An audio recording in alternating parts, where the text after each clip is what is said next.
First of all, great honor to be present at this panel.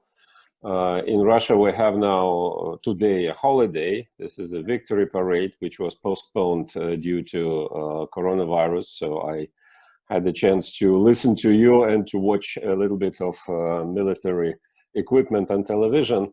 And I think it's quite symbolic because this parade was dedicated to two events which actually created the contemporary international system. Unlike other participants in this panel, I'm not a doer, as our distinguished moderator said. I'm still a talker, so I try to be especially brief. And I would love to raise one issue which is connected to the discussion we had before, in particular to what Dr. Yakunin said in his intervention. What does it mean, multilateralism? Because we use this term, and this is the main notion of our discussion today. But it seems to me that many of us have a slightly different perception of what it is. Because multilateralism really is a very broad thing and broad notion. So I think to understand clearly what can be done in the future in this highly and extremely turbulent world environment, we need, first of all, to identify who are actors in this multilateral system. And secondly, again, referring to what Mr. Yakunin said, to what extent multilateralism and globalization are the same? From my point of view, they are not, because the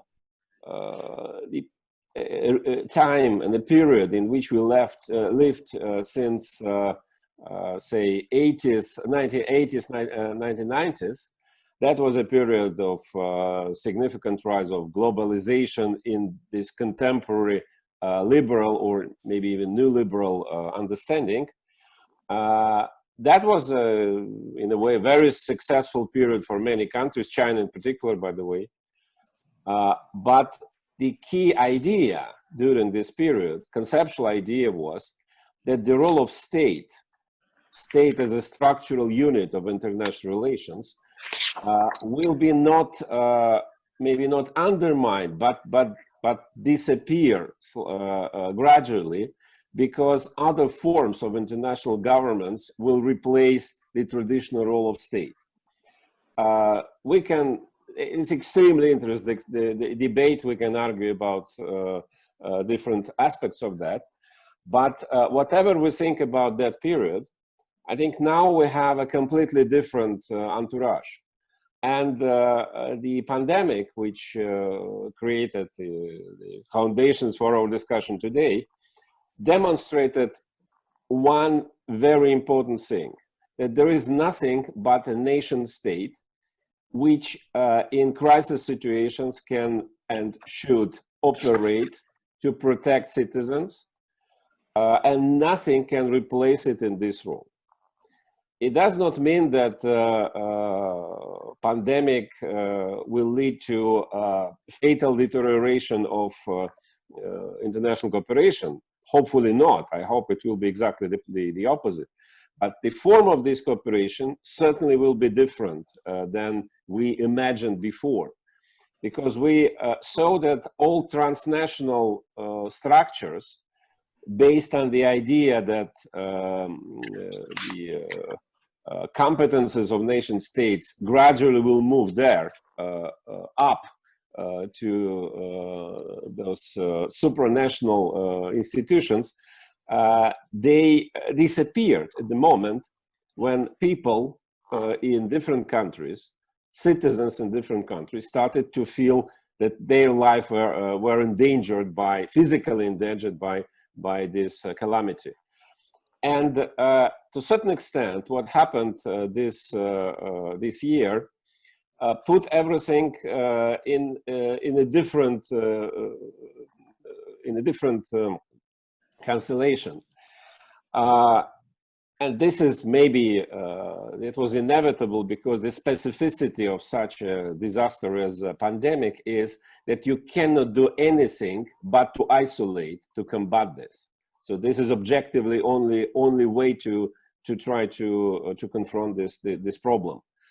And now we live in an extremely interesting new phenomenon, when on the one hand, we understood how important it was to isolate ourselves from each other, just to give people safety and security they wanted.